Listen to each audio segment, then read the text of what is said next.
Our next guest, a proud San Fernandian and no stranger to the spotlight. Over the years, he has worn many hats with distinction, from Attorney General, where he has championed critical legislative reform, to Minister of Rural Development and Local Government, where he worked to strengthen communities across our nation. He has served as the Member of Parliament for San Fernando West for 2 terms. A man who is often under fire, but as the old saying goes, no one throws stones at trees without fruit. San Fernando, please join me in welcoming Senator Faris Al Rawi, SC. Can't let me in, me everything when you are waiting. Walk like a champion, talk like a champion. What a piece of money. How will you on your entrance?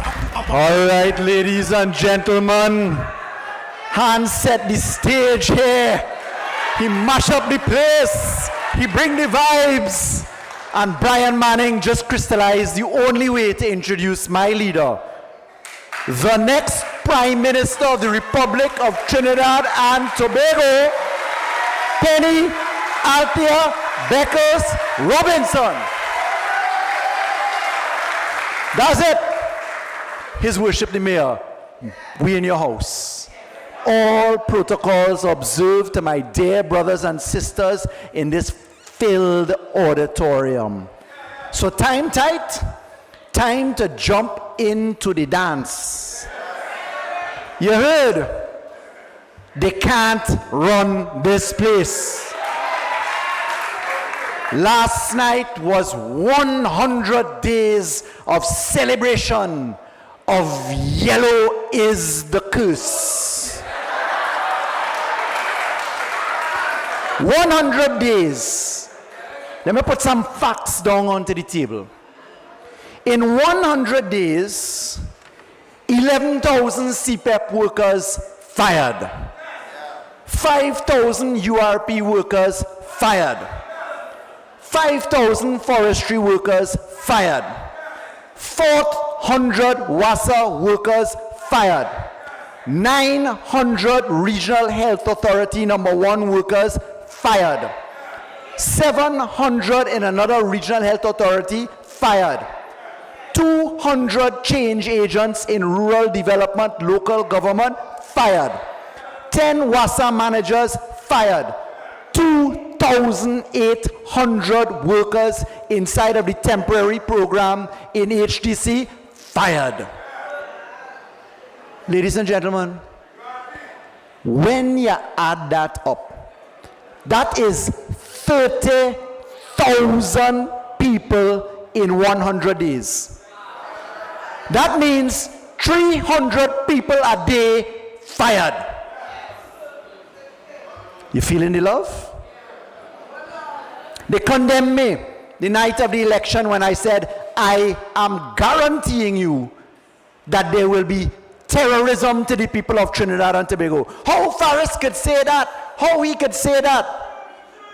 Listen, folks, it's 15 years I in public life on the front line now. Remember when Dr. Rowley said every night is Faris, Faris, Faris, Faris, Faris? You have to ask yourself, why? Why is there an attack on me? But let me just tell certain people in the government, in the UNC, I am afraid none of all you. Not one of you all. Because I am defended by the truth, by the law, and by logic. And oh Lord God, all you need to come plenty better than you've been coming. So let's get the details. Drive around San Fernando. Drive to the waterfront development that we were doing. You saw all of the hoarding up, the contract ready for housing. You saw the fishing port and facility, the highway built, the place clean, housing village improvement going on today. Grass 12 feet tall. They thief out all the galvanized, all of the hoarding on the waterfront, all gone. The fishing port can't open yet. It is rumored that San Fernando West has an MP named Michael Dowlat. Rumored. People in Mbakade calling me morning, noon, and night. Olera Heights, morning, noon, and night. Roy J, morning, noon, and night. Marabella, morning, noon, and night. Not a soul can find the MP. But let's get to the real issues now. In the People's National Movement, we're having a conversation every day on CPEP. Last night, a little man, a little fella, stand up and tell me, put something in my pipe and smoke it. I want to tell that little fella, stop watching pipe.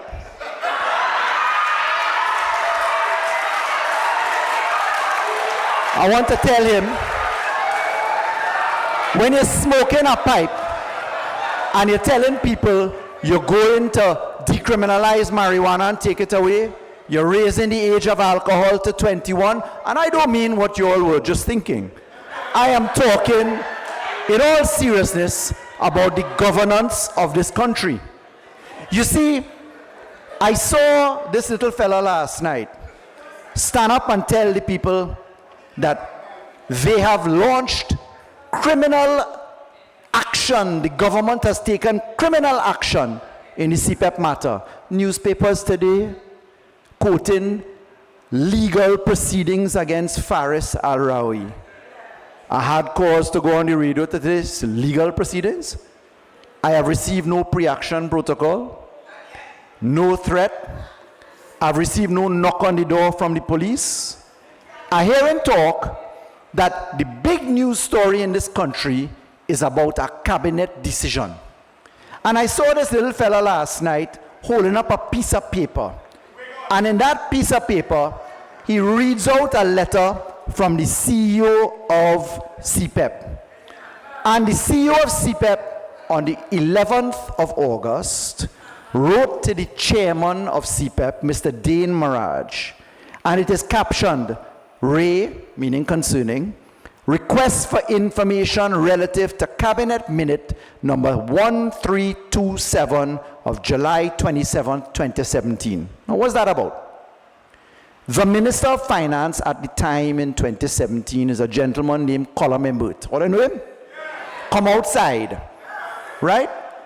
Minister Imbert wrote to then Minister of Local Government and to CPEP and said, listen, in 2017, the cabinet made a decision. The minister was Frankie Khan, God rest his soul, followed by Kazim Hussein. The cabinet made a decision that said that there would be a review of the CPEP program.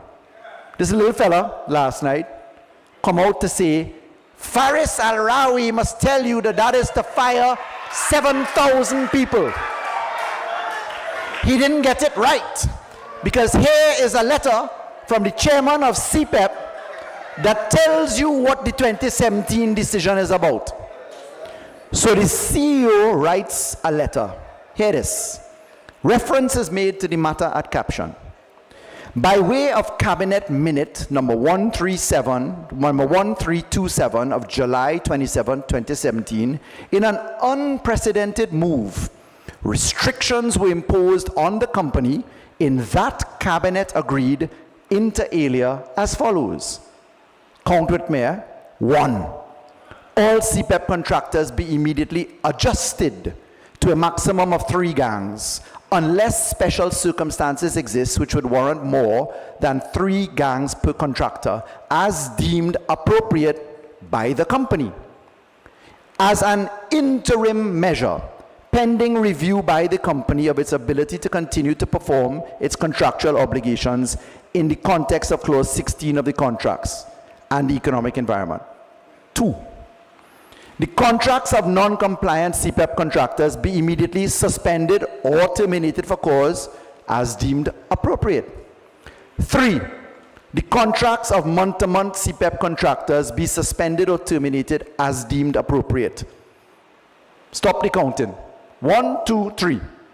Overall, based on the said decision, an approximate total of 7,000 workers were terminated.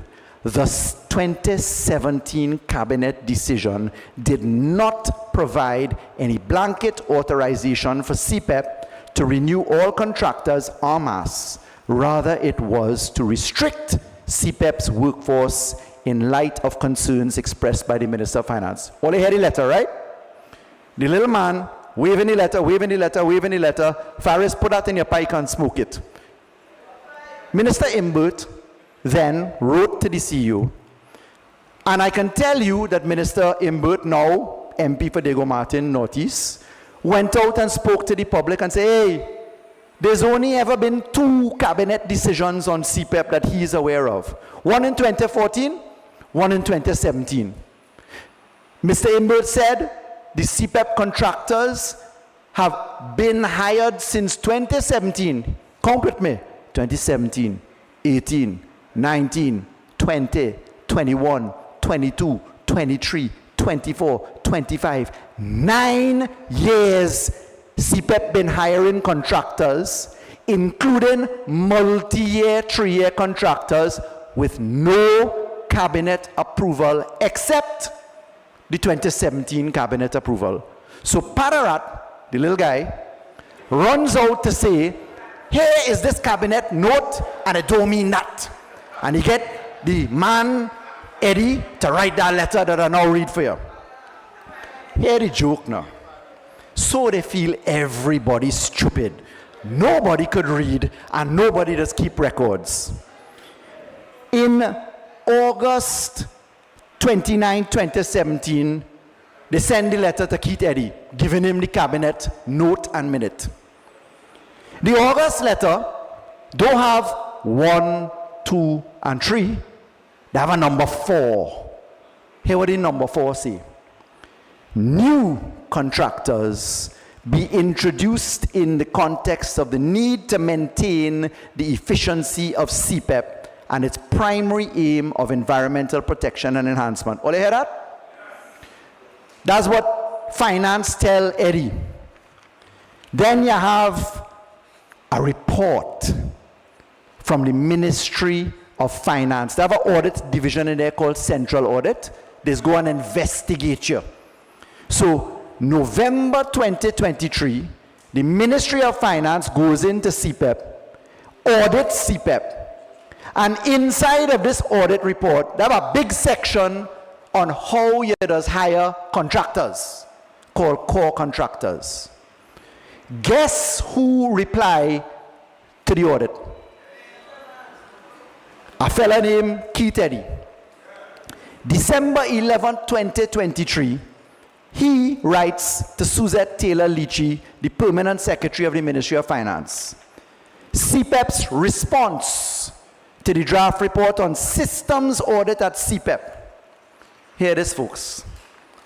In black and white, in the response given to the CPEP core increase in number of contractors, etc. The man says rationale for the increase in core contractors. Guess what he quoted? It should be noted that Cabinet Minute number 1327 dated July 27, 2017 states, he set out number 1, he set out number 2, he set out number 3, but guess what? He also set out number 4. New contractors be introduced in the context of the need to maintain the efficacy of CPEP and its primary aim of environmental protection and enhancement. Now, how on God's earth could you possibly believe that nobody would find out that the letter that the little man waving to say they have no authority wouldn't show up, that you deliberately left out the 4th power given in the cabinet note, the 4th power in black and white. But that's not it. It does not reside only in what the cabinet note means. Because as I told you, 9 years of hiring people, contractors, including 3-year contracts, without cabinet authority specifically beyond the 2017. All are we just stupid? 9 years of evidence of reliance on the authority which Minister Imbert wrote about, told you about. You reply and rely on it all of a sudden, and quite curiously, you still have a work. Everybody in CPEP get fired except Kiteri. Everybody gone. Ole thinks something wrong somewhere. So Eastman went to court. And when he went to court, he said, listen, I need an injunction to stop the firing, and that is under the contract. CPEP roll up and say, well, okay, they have a dispute resolution clause. You have to go to mediation and talk about it. Now, mediation is you have to voluntarily agree to mediate. If you don't agree, there is no mediation. The new Arbitration Act says you could get an injunction if you want to stop something and then go and mediate. The lawyers argued that case. Anand Ram Logan, let me repeat this. Anand Ram Logan is the lawyer for CPEP. Anand Ram Logan. I am told today on good sources, an instruction has gone out by Cal that all legal work must go to Freedom House by Anand Ram Logan. That's what I'm told. I'm going to check it out. I know that they're dealing with the Jack Warner matter. They fire all the lawyers in the matter, the leading expert in extradition, gone. They hire a little junior counsel from England. I ain't saying more on that just yet. But Anand Ram Logan rolls up. And Anand Ram Logan tells them, hey, Eddie say, that Edward say, that Faris say something. He ain't get permission. No cross-examination. They call me or other people as witnesses. And the judge, in considering the matter, say, hey, there's some allegations here. I'm going to send the file to the DPP. I have no problems with that. Number one, the DPP has no powers to investigate anything. He could get a file and send it by the police. And I welcome that. No problems. Two, by the time you get to the police, you have to explain yourself. Why you leave out the 2017 cabinet note? Why you count and you get them count 1, 2, and 3 and you forget 4? Why you left out all of the history of your hirings? Why you didn't pay the people? Because you see, ladies and gentlemen, the real fight in here is 11,000 people have no money and they want to distract you by calling my name. But as I tell you, I good with that because the law will speak and the facts will speak. But 11,000 people have no money to send their children to school. 11,000 people means San Fernando is looking the way it is, as the rest of Trinidad and Tobago is looking the way it is. But when you get down to this right now, and the lawyers will speak to appeals that are to be filed in that Eastman case, rest assured, ladies and gentlemen, on the point of Anand Ram Logan, I want you to mark the spot. I want to give you a High Court action number tonight. Media, are you paying attention? Right. They have a High Court action number. I want all to pull up. CV number 2023-04473, Attorney General versus Anand Ram Logan and Gerald Ramdeen. One is the lawyer of choice for this government. Next one, defendant in legal proceedings brought by the Office of the Attorney General. And if I remember the causes of action, fraud, restitution, they want back the money that Nelson say he thief and give them. So Ole explain to me something. Since when in Trinidad and Tobago, ladies and gentlemen of the media included, Ole can find that out. How does a government hire as a lawyer the man who is being sued for money in theft and bribery and legal fees kickback. How? Is it the same way last night in the 100-day celebration, Jack Warner was in the front row of the UNC crowd? Since when you go to court on an international matter, you say you're looking for a certificate, you find the certificate but you want more, and you extradite a man named Guppy last week using the same procedure I use, John Jeremy used, Bridget Anisette used, Gavin Nicholas used, Anand Ram Logan used, the same procedure. Since when does happen and nobody in the media have boo to say? Since when is it acceptable that you know Faris Al Rawi gave the evidence against Anand Ram Logan in witness tampering charges he's still before the court on, and multiple witness statements in Vincent Nelson, and it don't matter to you that the man that advising them to call my name is a man who might be seeking vengeance? It might be relevant, no?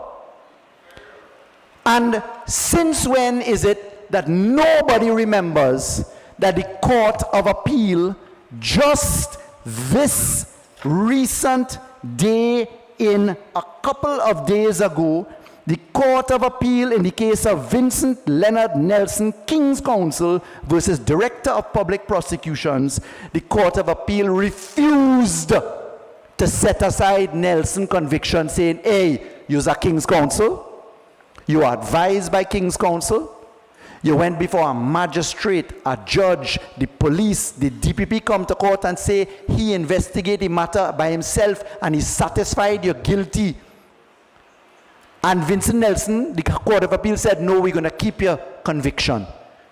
You don't think that that causing Anand Ram Logan some trouble? He ain't worried now because the DPP reserved the right to come back, you know.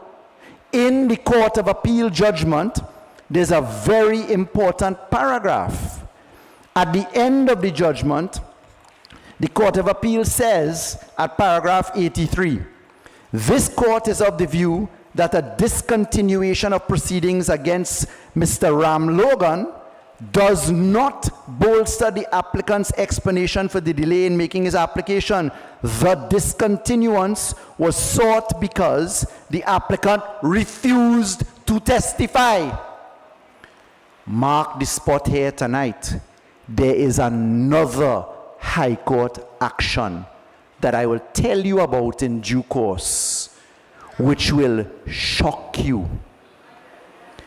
And I say publicly tonight, I'm waiting for the judgment in the case that Vincent Nelson brought where he sued on this indemnity. All you remember that? I'm waiting for the results to come public. It will shock you. But ladies and gentlemen, I want to quickly come to an end by asking you this. Since when Barry Padarat don't understand, that little fella, since when Prime Minister Padarat, the main activist, main actor, spokesman, designate, the man himself, he holds the distinction of firing the most number of people in Trinidad and Tobago in one shot. All listen to me, I ain't joking. Who else all know fire 11,000 people in one shot? Who? Right. I want to tell Mr. Padarat, don't confuse me with the things you've been through. I read here, Barry Padarat from the newspapers must know what a criminal investigation looks like. Let me refresh your memory as I come to a close. Article by Denise Wren, published May 30th, 2020. Query over $3 million account. Cops probe $3 million bank account of woman close to Princestown MP. A housewife, close relative, I'm quoting little snippets. A matter reported to the Financial Intelligence Unit by banking institution. sent to the Financial Investigation Branch of the police, criminal investigation. Ask Pararat about that. Ask Pararat about the article by Radica de Silva. On July 27, 2020, cops yet to contact Pararat on $3 million account probe. Ask about Renuka Singh's article, 2nd of June 2020. Pararat puts $3 million deposit probe in lawyer's hands. Ask Pararat about the $60,000 he had to repay the parliament for hiring his relatives. Ask him about that. You see, as Hans said to us, when your ears itching to hear what people want to say, you may be deceived into accepting untruth and ungodly words and conduct to our collective detriment. But justice comes, ladies and gentlemen, and facts stand as vindication and truth. And I can tell you, ladies and gentlemen, that all over the records of the Ministry of Finance, the Ministry of Rural Development and Local Government, and in the lawyers' hands, the facts stand. So, ladies and gentlemen, San Fernando's decay, San Fernando's 12-foot high bush, San Fernando's complete stoppage of the housing village improvement program, not a house, the breakdown of the whole waterfront. But ladies and gentlemen, in the 100 days, all you forget, anybody in here taking a mortgage or buying a house or selling a house, you still have to pay property tax. All you see any repeal of property tax yet? Every banking transaction that requires reference to land and building taxes, you have to pay it now. Foreign exchange, the rate is now 8-1. Public servants, don't tell me all will be surprised when Minister Imbert's offer of 5 and 3 goes up to 6 and 4, that the UNC will come and tell her, look, 10% is 6 and 4. Are you going to sit down? You see, ladies and gentlemen, our leader put as the focus for this meeting in defense of the people. I want to tell the people of Trinidad and Tobago today, you're afraid.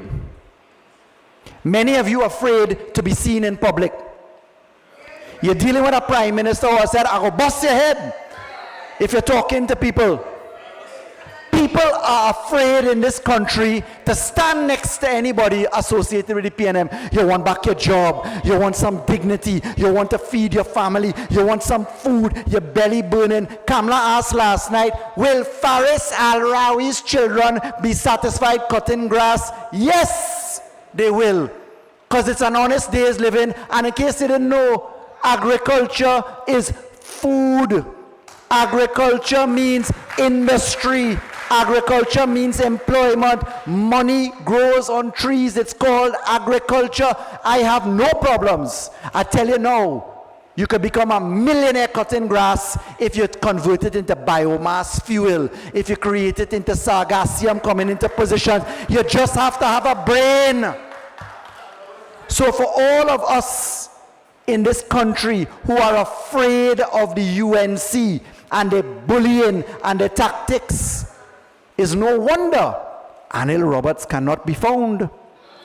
He is conspicuously quiet. I don't know if the Hyatt bill has been found. I don't know who liming in places making deal. But I can tell you, sometimes silence is golden and it speaks. And for those of you who are worried, rest assured, there's a lady called Penny Beckles, we call her. She has the generosity and wisdom to build her team.